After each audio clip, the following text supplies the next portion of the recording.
Olá pessoal, muito bom dia para vocês, tudo bem? Então vamos lá, gente. Última aulinha do primeiro semestre, depois aquela descansada, bem tranquila, né? Para voltarmos aí para o segundo semestre, se Deus quiser, com aula presencial e vocês aqui junto da gente, tá bom? Bom, gente, então nessa aula 15, o que nós vamos trabalhar? Nós vamos trabalhar aqui os primeiros anos da República, né? Então nós vimos a aula passada que em 15 de novembro de 1889, o Marechal Deodoro da Fonseca, foi ele o militar responsável ali por discutir com o primeiro-ministro de Pedro II e proclamar a República. A República, que fique bem claro, no Brasil, ela não foi algo institucional. Então, por que ela não foi? Porque ela não seguiu o que estava na Constituição, né, simplesmente através da força, entre aspas, porque não houve exatamente uma medida drástica em relação à questão da República, mas por questão de força, derrubou-se, então, o monarca Pedro II e instituiu-se, então, a República, né? A Constituição não dizia isso, então por isso a gente considera, do ponto de vista estritamente político e constitucional, um golpe, né? Então essa República, ela foi então instituída por um Marechal Deodoro da Fonseca, né, com a ajuda de outros militares, principalmente de Benjamin Constant, que foi mentalmente o artífice de todo o processo de implantação da República no Brasil, né? Então, os primeiros anos, para que se organizasse o novo regime, a nova maneira de governar o país, os primeiros anos acabaram ficando nas mãos dos militares, tá? Mas imagine, essa situação ela vai romper com todo um processo político que vinha caminhando desde a independência do Brasil, né? Agora, não imagine, porque foram os militares que proclamaram a República, foi tranquilo, né? Foi uma situação absolutamente tranquila, que não houve oposições, não houve uma disputa acirrada pelo poder, pelos interesses econômicos, políticos, etc. Não, muito pelo contrário, né? A situação era bastante complexa ali no momento da proclamação da República. Por quê? Né? Porque nós tínhamos ali três grandes forças políticas, né, dominando o cenário nacional. A primeira força política, obviamente, eram os próprios militares, né? Os militares, principalmente a partir das ideias positivistas, que ainda eram bastante fortes na Europa e principalmente aqui no Brasil, né, proclamaram a República. Então existia essa força dos militares, força adquirida, principalmente, nós vimos nas aulas passadas, principalmente a partir da Guerra do Paraguai, né, com o fortalecimento da classe dos militares, porque venceram, né, dizimaram o Paraguai, mas venceram a guerra contra o Paraguai.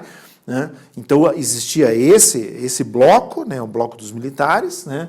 Existia aqueles que pregavam, principalmente aqui representado pelos fazendeiros, pregavam a questão da produção agrícola, né, que era extremamente forte no Brasil, principalmente por conta do café, né, que surge na metade do século XIX e era, no momento da proclamação da República, o principal produto de exportação e o principal componente econômico do Brasil na época. O Brasil, nesse período aqui, já era um grande exportador de café do mundo, né, mais alguns próximos anos vai se tornar o maior produtor e exportador de café do mundo, né. O Brasil ainda hoje é o maior exportador de café do mundo, né? Continua sendo, né? Como foi de açúcar e continua sendo também, né? Então existia essa outra parte, esse outro bloco político ali, que queria manter a situação com seus privilégios, tudo intacta, né? Pregando um federalismo, isso foi muito copiado da Constituição americana, né? A questão do federalismo, e existia uma terceira camada, que era uma camada muito mais urbana, né? Já várias cidades no Brasil já tinham crescido bastante, né? A sociedade já estava um pouco mais complexa do que foi no tempo do Império, né? Então você vai ter ali uma camada urbana, que não era proprietária de terras, que não participava da grande riqueza nacional, que era a produção do café, né? E que pregava o quê? Pregava aquilo que já estava acontecendo na Europa há praticamente 50 anos. Aquilo que nós chamávamos na época, de Revolução Industrial. Né? O Brasil não era um país industrializado, muito pelo contrário. Com exceção daquele surto, lembra do surto lá na época do Barão de Mauá? Então, com exceção daquele surto industrial que nós tivemos lá no Segundo Império com o Barão de Mauá, o Brasil ainda era um país absolutamente pobre do ponto de vista de produção industrial. Então existia uma terceira camada, uma camada muito mais urbana, né, que pregava que o Brasil mudasse o seu foco econômico, né, deixasse de ser um país essencialmente, em grande parte, voltado à produção agrícola e passasse a ser também um país voltado à produção industrial. Tá? Então, eram esses três grandes blocos aqui que existiam no Brasil do ponto de vista econômico e político e que, de uma certa maneira, brigavam pelo poder. Né? Essa briga vai ser bastante desigual, mas brigavam pelo poder. Tá? Então, do ponto de vista didático, existe uma pequena divisão aqui nesse período inicial da República. Tá? Por quê? Porque nós vamos ter aqui de 1889 até 1930 o que a gente chama de República Velha. Tá? Por que República Velha? Porque em 1930 nós vamos ter uma revolução aqui no Brasil. Tá? Uma revolução que vai ser chefiada por Getúlio Vargas. Tá? E essa revolução, então, vai fazer uma ruptura no processo político brasileiro. Então, ali existe uma divisão da República, em 1930. Esse período, então, que vai de 1889 até 1930, a gente chama de República Velha. Mas dentro da República Velha também nós temos uma subdivisão. Tá? De 1889 a 1894, nós temos a chamada República da Espada. Tá? É apenas uma configuração. Né? A República da Espada, por quê? Porque foi o período em que os militares, tá, estiveram no poder. Tá? E o símbolo do poder militar naquela época era a espada. Ok? Então, República da Espada por conta dele. Não que eles só lutassem de espada naquela época, tá, pessoal? Naquele tempo já existiam armas de fogo, etc. Tal, mas o símbolo, apenas uma questão de simbologia. O símbolo do poder militar ainda era a espada. Então, de 1889 a 1894, nós vamos ter dois marechais como presidente do Brasil, né? Que a gente já vai falar deles, né? Marechal Deodoro e Marechal Floriano. Então, esse período vai ser chamada República da Espada. E de 1894 até 1930, nós vamos chamar esse período de República do Café. Por que do café? Porque logo após a saída do Marechal Floriano, que vai ser o segundo presidente nesse período, no período da Espada, né, na República da Espada, vai assumir o governo o Prudente de Moraes. E o Prudente de Moraes era representante das elites agroexportadoras, principalmente de café. E o Prudente de Moraes assume, vai ser o primeiro presidente civil do Brasil, assume o poder, e depois nós vamos ter uma sequência de presidentes, né, eleitos, né, dentro da Constituição, eleitos, todos eles com ligações ao pessoal produtor de café. Tá? Então, por isso, República do Café. Tá? Alguns, além de terem relações com os produtores de café, alguns deles eram também oriundos de famílias produtoras de café. Outros não.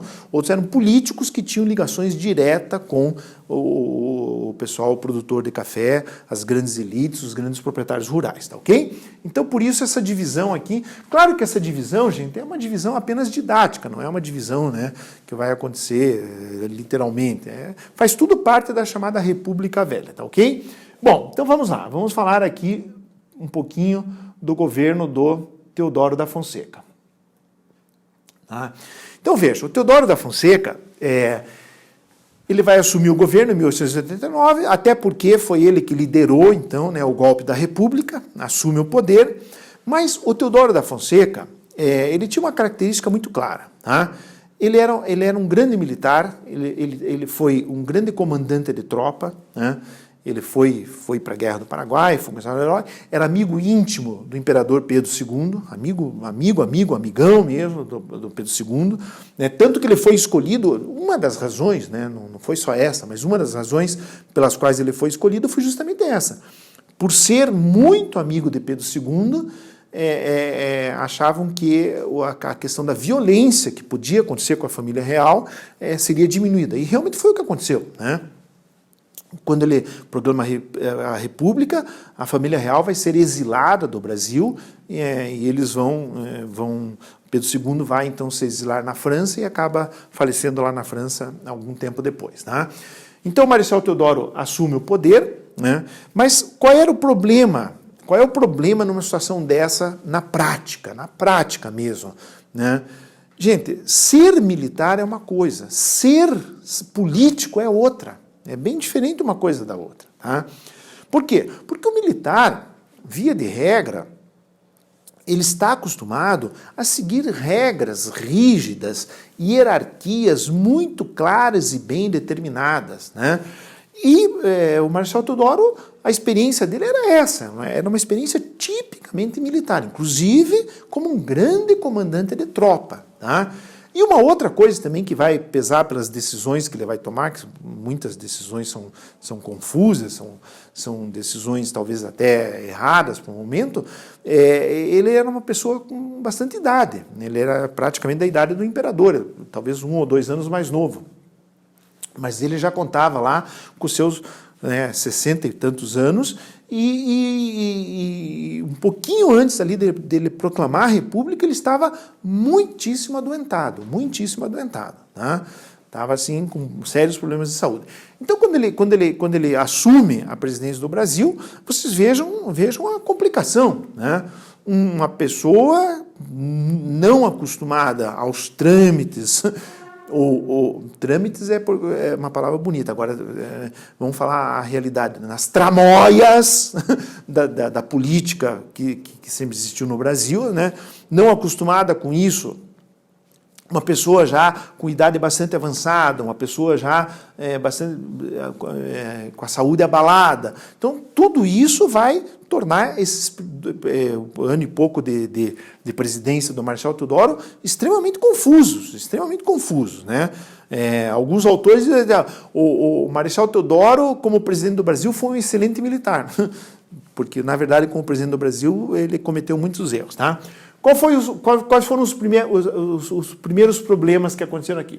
A primeira questão aqui, né, vai ser a questão do encilhamento. Importante isso aqui, gente. Então, o que é essa questão do encilhamento? O que aconteceu aqui foi o seguinte. Então, como eu falei para vocês no início da aula, existiam 3 blocos, né, que disputavam o poder, né, no Brasil, e um desses blocos, lembram ali? Eu falei para vocês, era o bloco das camadas urbanas, que defendiam uma inserção do Brasil nas questões da produção industrial, né? Poxa, vamos deixar de ser tão atrasados em relação ao resto do mundo, principalmente o mundo europeu e norte-americano, né? E vamos começar a produzir aqui, nós temos potencial para isso, capacidade, tal. E aí o que o Marechal Deodoro vai fazer? O Marechal Deodoro vai convidar para ser o ministro da Fazenda esse senhor aqui, ó, Rui Barbosa, tá? Gente, qual é o problema de escolher o Rui Barbosa? O problema é que Rui Barbosa não era economista, ele era um grande jurista, ele era um advogado, né? Um advogado bastante famoso no mundo inteiro já, justamente pelos seus conhecimentos jurídicos, conhecimentos na área de direito, tá? E ele vai ser, ainda em questão de mundo, uma pessoa extremamente importante nas questões jurídicas, tá? Ele vai ser apelidado lá na frente, lá na época da Primeira Guerra Mundial, de o Águia de Haia. Haia, que é uma cidade importante da Holanda. Por quê? Porque ele vai ser um dos chefes lá que vai tratar as questões da Primeira Guerra Mundial, tá? Em questões jurídicas, tá? E vai receber esse apelido não por brasileiro, vai receber esse apelido externamente. Mas por que eu estou falando isso? Porque ele foi escolhido para ser o ministro da Fazenda, que cuida das questões econômicas. E ele era um grande jurista, tão captando aonde que eu quero chegar. Talvez os conhecimentos dele na área jurídica fossem fantásticos, né? Mas talvez na área econômica não fossem tão grandes. E não eram. Não eram porque ele vai tentar fazer aqui uma reforma na questão econômica do Brasil e ela vai ser um verdadeiro caos, vai ser uma questão caótica, né? O que vai acontecer? Para tentar incentivar a produção industrial no Brasil, ele vai tentar fazer essa mudança através de uma situação não real, de uma situação falsa. Como? Assim, grosso modo, de uma maneira bastante simplificada.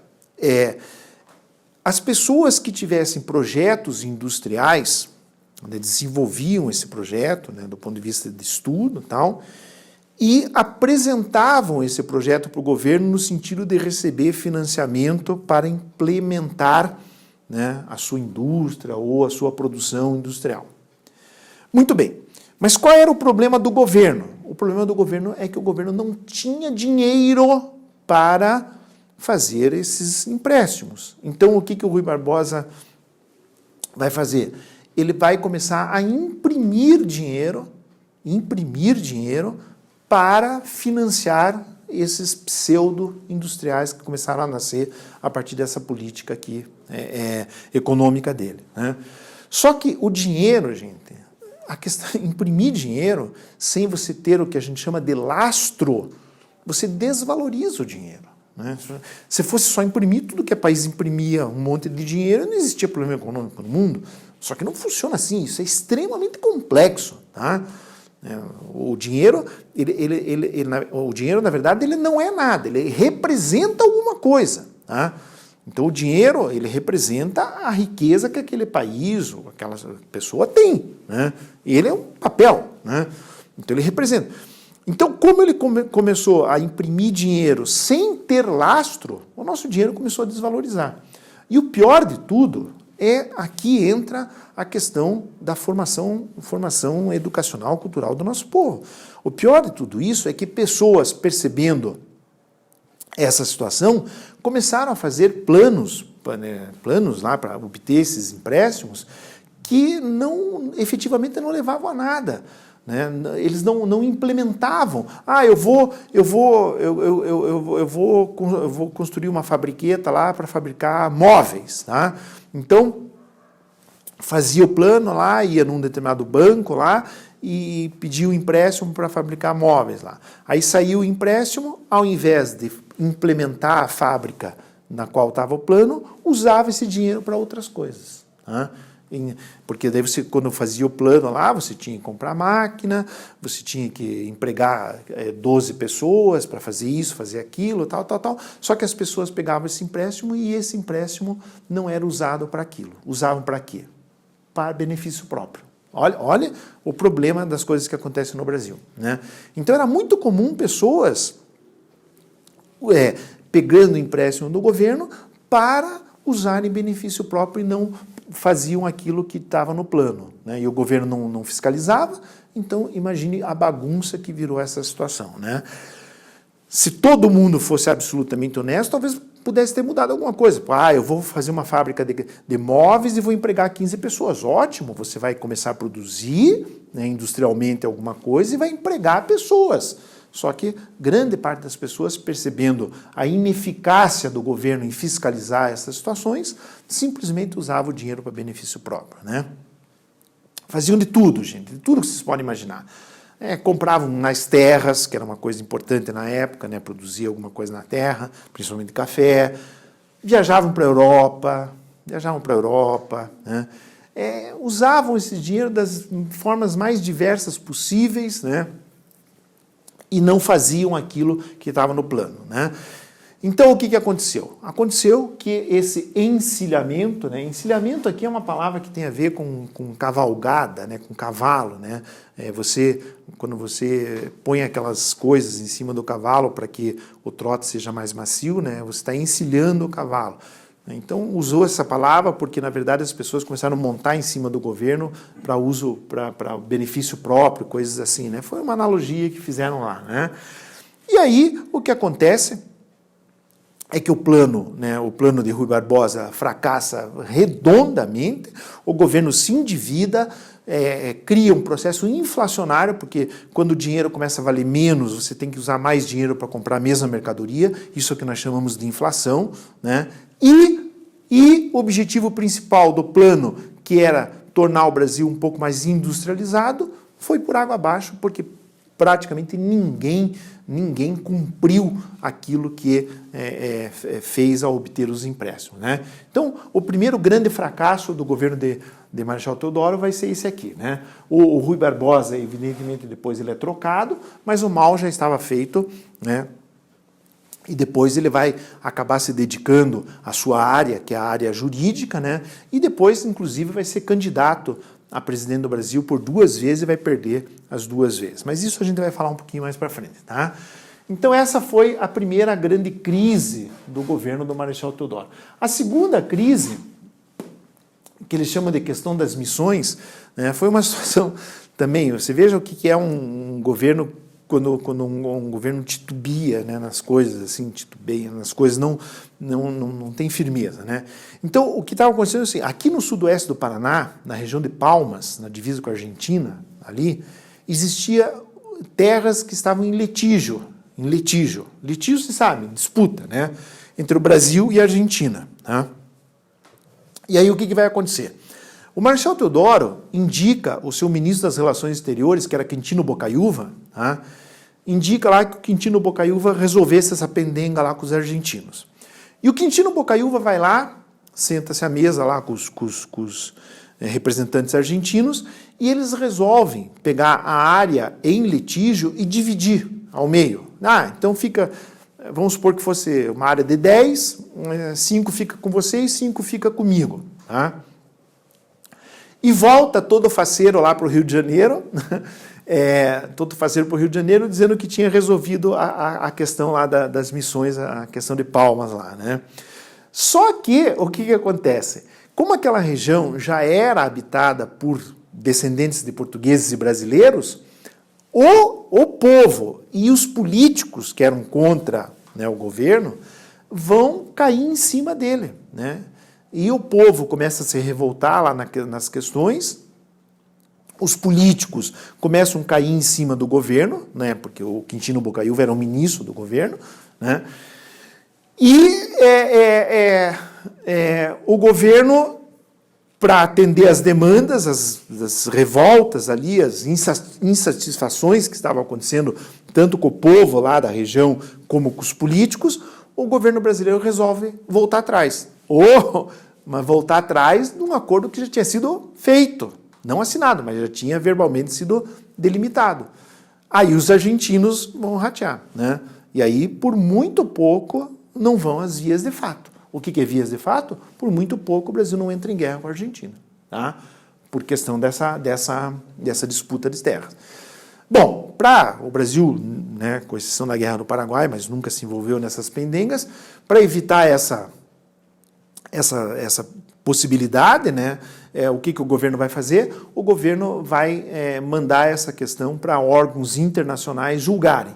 E aí mandam para os Estados Unidos, ambas as partes, né, aceitam os Estados Unidos como mediador, e acabou, por sorte do Brasil, acabou que o governo americano dá ganho de causa ao Brasil, dizendo que a região pertencia ao Brasil e que os argentinos estavam errados em reivindicar aquela porção de terras lá. Por que eu estou dizendo por sorte? Porque se não acontecesse isso, talvez a população local lá fizesse uma guerra civil por não aceitar qualquer decisão contrária a isso, né? Mas, por sorte, acabou que o desfecho vai ser favorável ao Brasil, tá? Então, essas duas questões aí acontecem no primeiro ano de governo do Marechal Deodoro. Mas também, para não falar, né, para não dizer que a gente só falou coisa ruim do Marechal Deodoro, ele também fez algumas coisas que foram importantes aqui para o Brasil naquele contexto, naquele período lá. né? A primeira questão foi mais uma questão burocrática, né? Mudou o nome do que eles chamavam de províncias para estados, como são hoje, né? Antigamente não chamava-se estados, chamavam-se províncias, né? Província de São Paulo, província do Mato Grosso, tal, né? Província do Paraná, tal. Então mudou para estados como são até hoje, né? Estado do Paraná, Estado de São Paulo, assim por diante. Tá?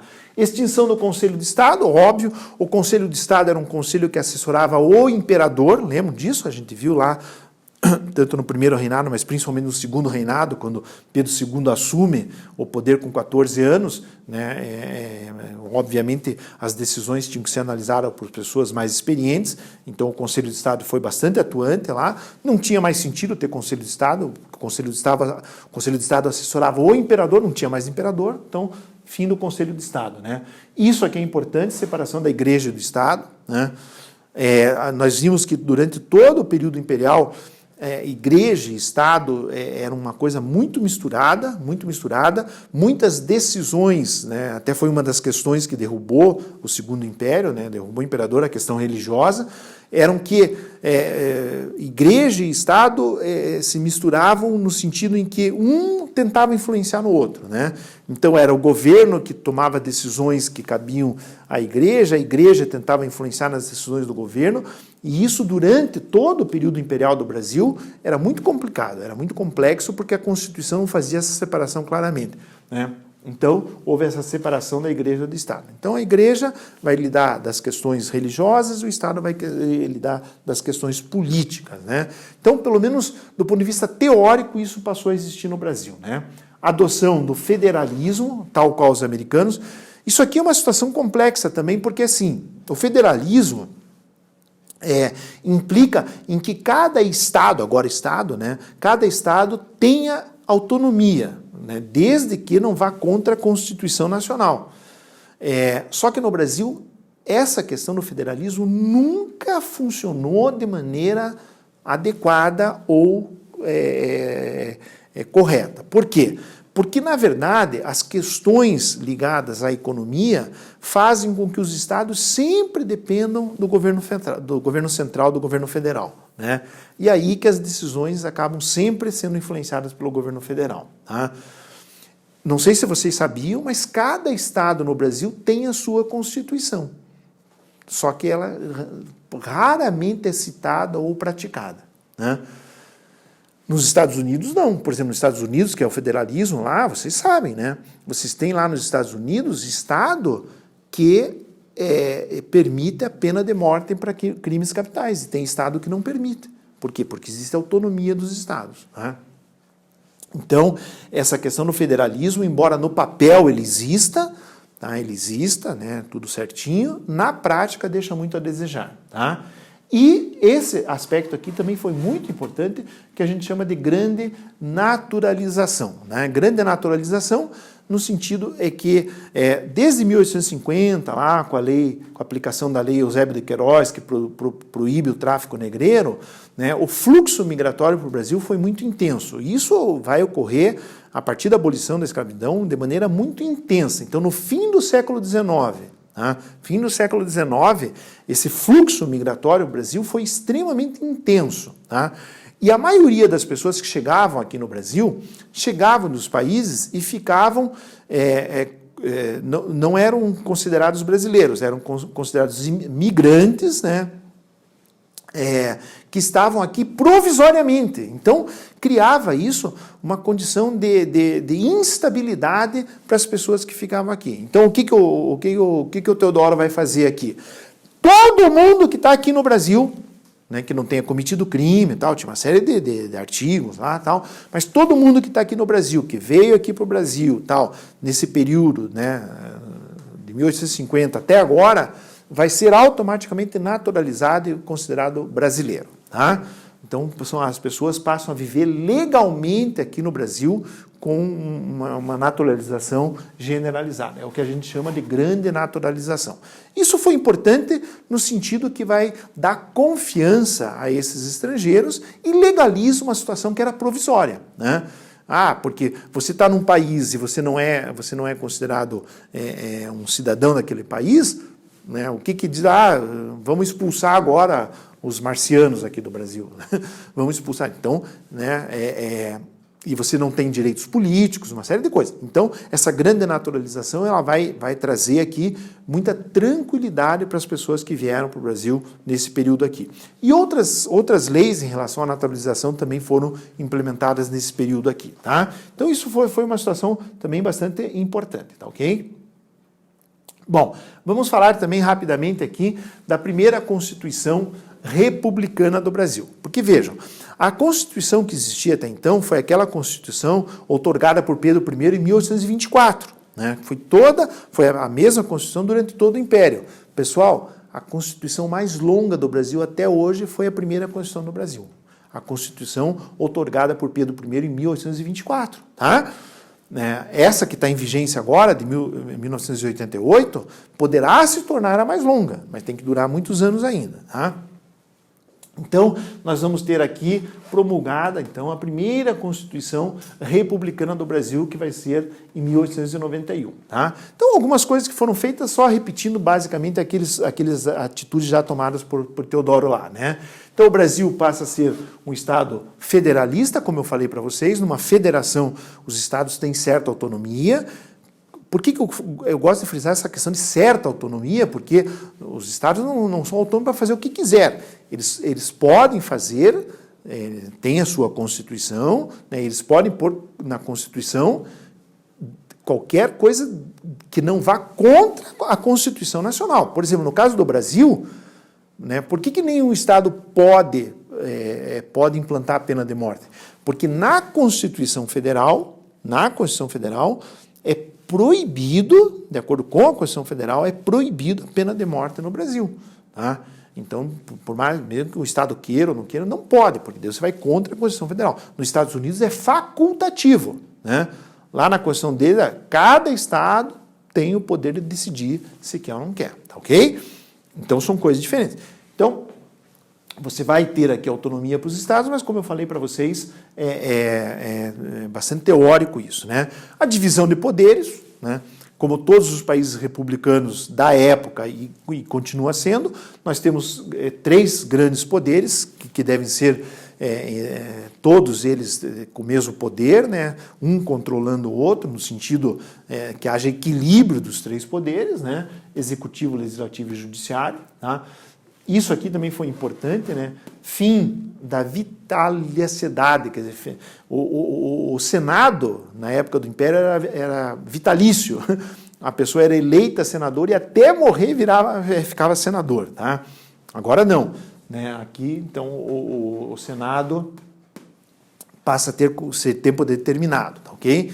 Então, eram 8 anos aqui. Tá? O voto, vejam que eu coloquei aqui entre aspas aqui. Por quê? Porque esse universal, a palavra universal significa para todos.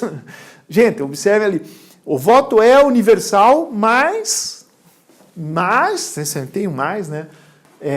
Não pode, até 21 anos não pode votar, então grande parcela da população. Só homens votavam, só os alfabetizados. Não podiam ser praças, mendigos ou religiosos. Né? Praças, porque praça aqui no sentido de ser militar de baixa patente. Porque o militar, como eu falei para vocês, existe a questão da hierarquia. Né? Então, naquele tempo, eles achavam assim, que se um general chegasse lá para o soldado raso e dissesse assim, vota em tal pessoa, pela formação militar que ele tinha, talvez ele tivesse que votar. E isso não combinava com a questão da democracia. Então, teoricamente, praças e religiosa é a mesma coisa, existe hierarquia dentro da Constituição religiosa, né? Não podiam votar. Então, se a gente for pegar aqui, na verdade, pessoal, é uma parcela muito pequena da população que tinha acesso ao voto. Tá? E isso tudo também foi muito bem planejado pelas elites, né? Só maiores de 21 anos. A população brasileira era extremamente nova naquele tempo. Né? Só homens. Né? Alfabetizados. A grande maioria da população era analfabeta no Brasil. A grande maioria. Tá? E ainda não podiam ser praças, mendigos ou religiosos. Tá? E eleição direta para presidente, com exceção da primeira eleição. Tá? A primeira eleição vai ser feita pelo colégio eleitoral. Tá? Eram pelos deputados e senadores.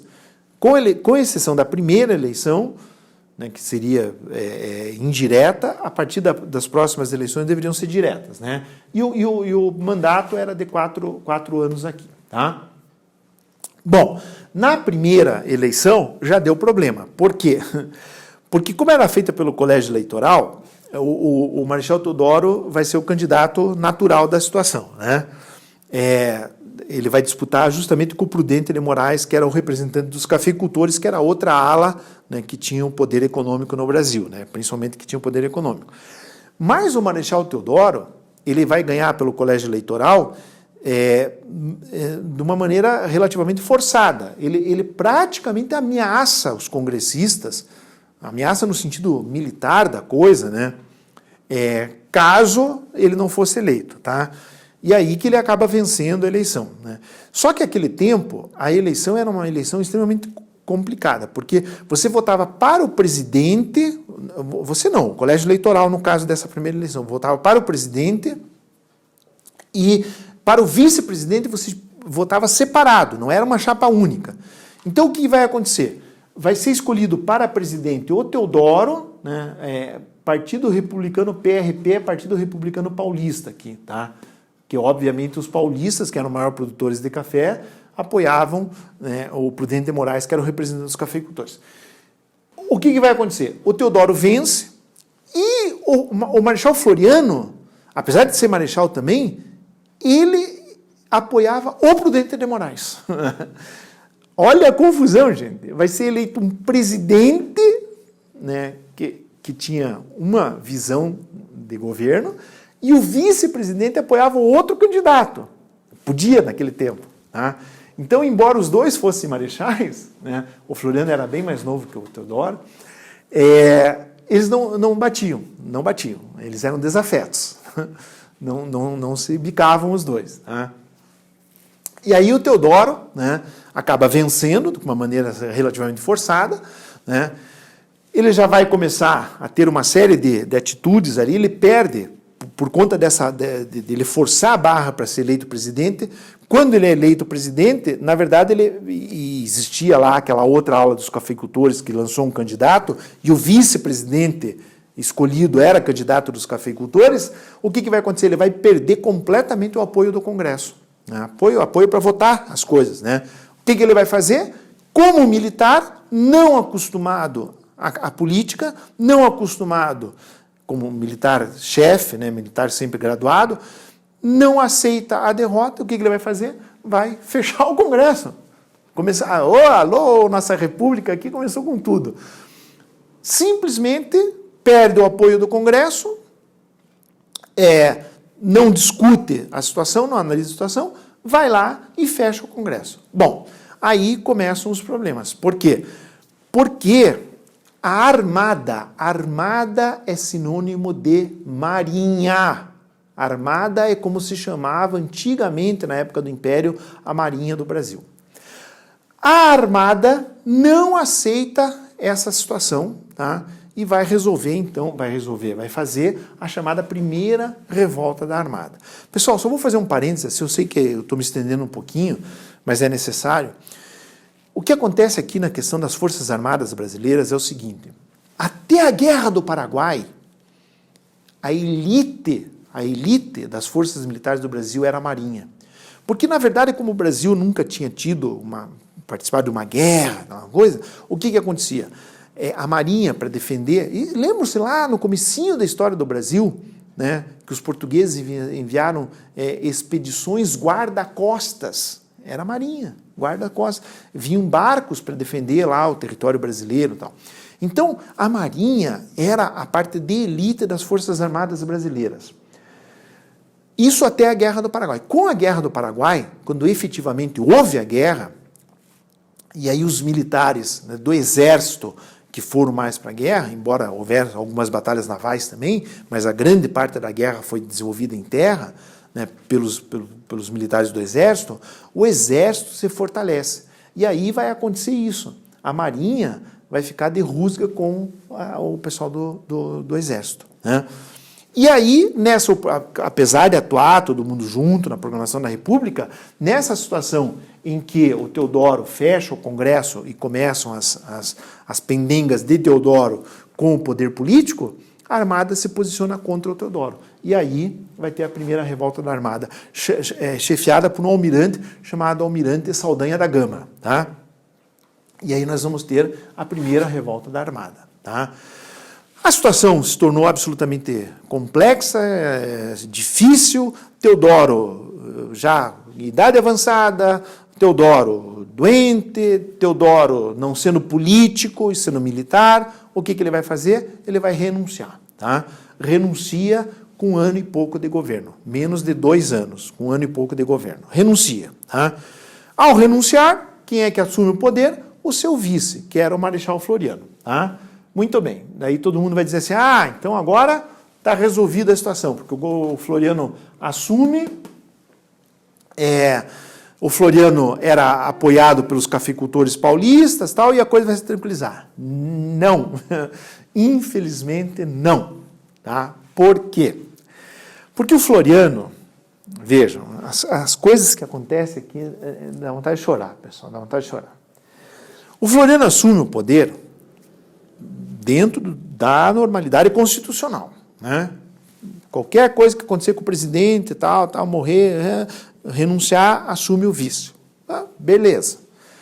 Só que tinha uma cláusula na Constituição que dizia o seguinte, atenção, caso a vacância do posto aconteça antes de 2 anos de governo, o vice-presidente assume e deverá convocar novas eleições. Floriano não faz isso. Floriano não aceita convocar novas eleições. E aí a confusão estava feita. Né? Por quê? Porque ele estava indo contra a Constituição. E aí a situação fica extremamente complicada de novo. Tá? Floriano tinha apoio para assumir a presidência, mas deveria ter convocado novas eleições. Não convoca. Né? Não convoca, já vai desagradar uma parte dos militares e novamente a Armada. Novamente a Marinha. Armada é sinônimo de Marinha. Né? Não aceito. Não. E aí o que vai acontecer? Floriano, né, era bem mais novo que o Marechal Teodoro, e o Floriano era bastante incisivo nas suas decisões, mais até que o Teodoro, talvez por conta de ser mais novo e tal, né? Inclusive, alguns militares de alta patente, generais e marechais, se dirigem ao Floriano pedindo a ele que siga a Constituição. Floriano, veja lá, você assumiu tudo direitinho, se lance candidato, mas convoque eleições, que é o que está escrito na Constituição. Né? O que o Floriano faz? Manda, parece que foram 12 generais e marechais que se reuniram com ele. Ele simplesmente manda todos para a reserva. Mandar para a reserva, no jargão militar, significa aposentar. Então, a atitude que ele toma, o que ele faz? Ao invés de conversar, ele manda os 12 para a reserva. Só que a Marinha não vai aceitar isso de braços cruzados. Tá? E nós vamos ter aqui uma nova revolta da Armada, agora sob a chefia principalmente do Custódio de Mello, ainda o Saldanha da Gama continuou também, né, agindo como interlocutor, mas aqui um novo almirante, o Custódio de Mello, vai assumir a nova revolta da Armada. Tá? E aí o governo do Floriano também acaba sendo bastante tumultuado em função disso.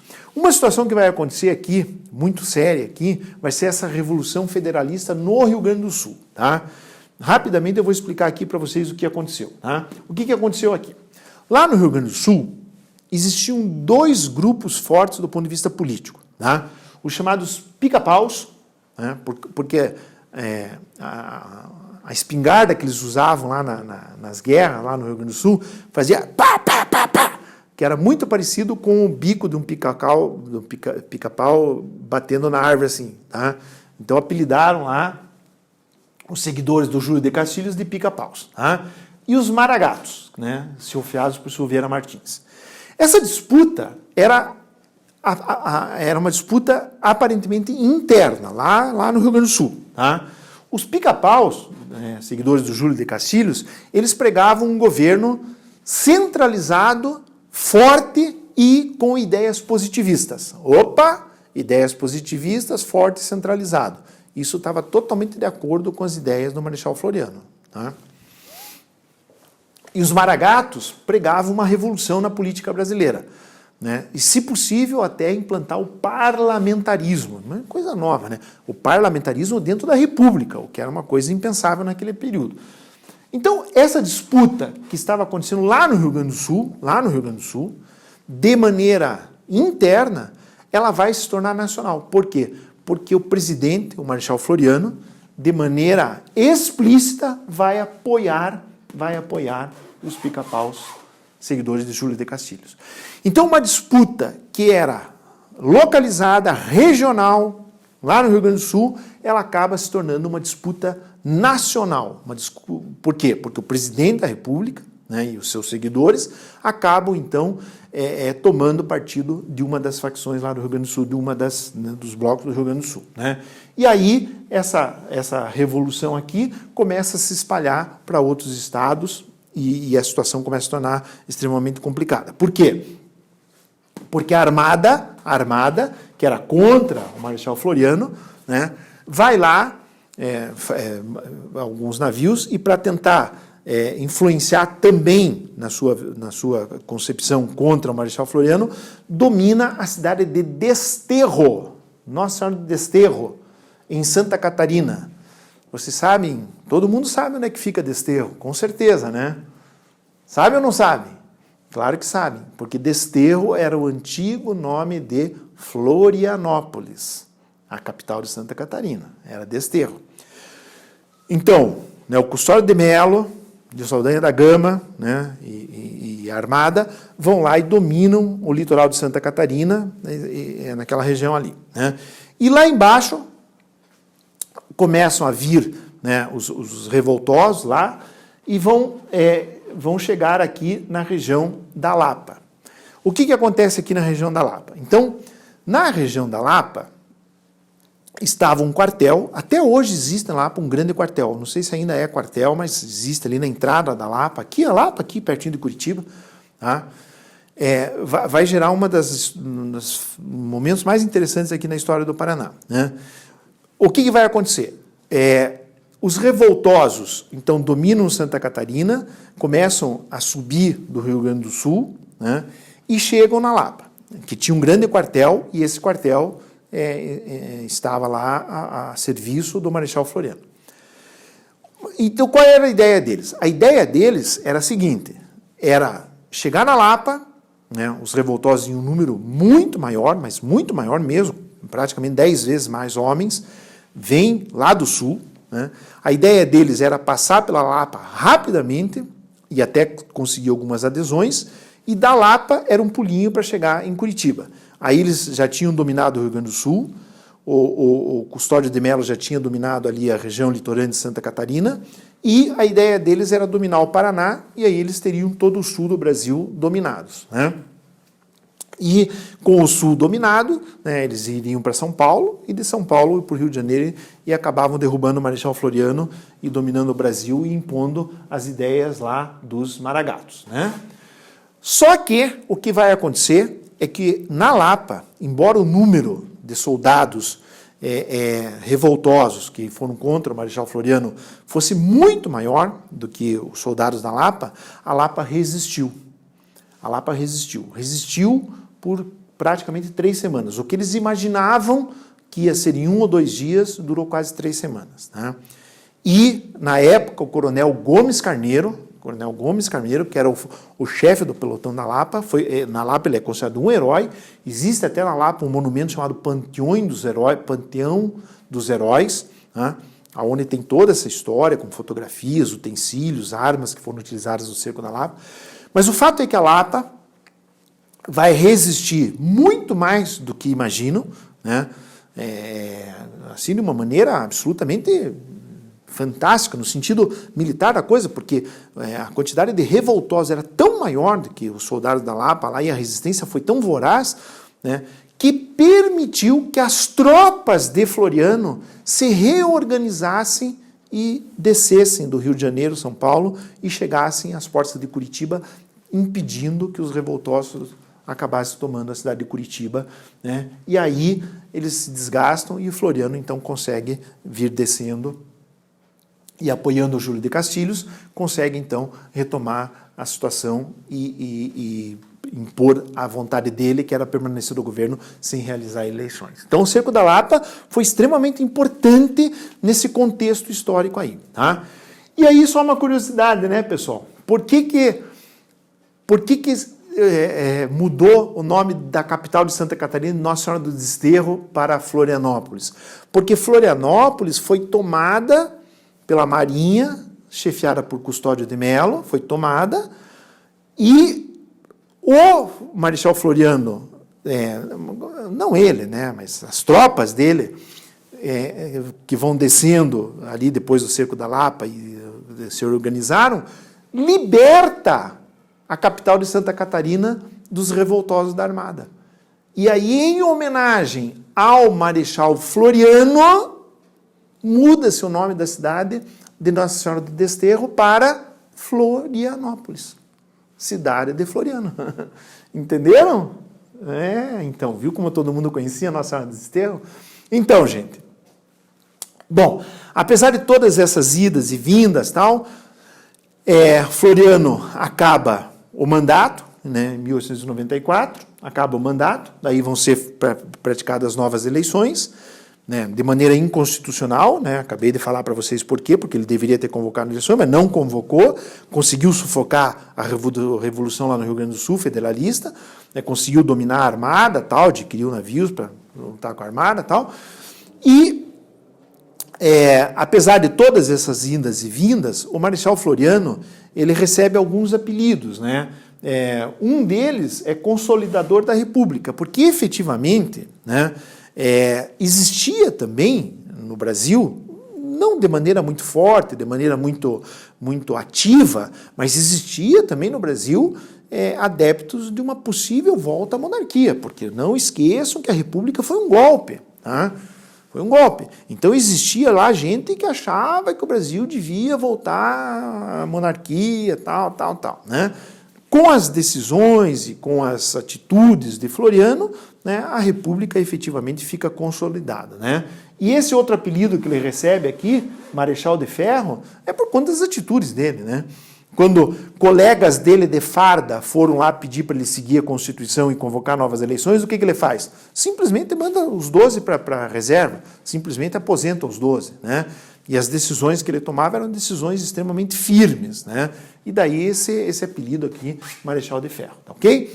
Bom, isso agora no segundo semestre a gente vai continuar, aí vão ser convocadas novas eleições, etc., né, vão ser feitas novas eleições, e o primeiro candidato lá, que foi candidato representante dos cafeicultores, o Prudente de Moraes, vai ser candidato novamente, e daí vai ser eleito, e nós vamos entrar então naquele período que nós chamamos de República do Café, aonde a hegemonia política e econômica vai ser dominada pelos cafeicultores principalmente, ou representantes dos cafeicultores, tá ok? Gente, desculpe aí a aula um pouquinho mais longa, mas era importante a gente falar de todos esses assuntos, tá ok? Um beijo para todos vocês.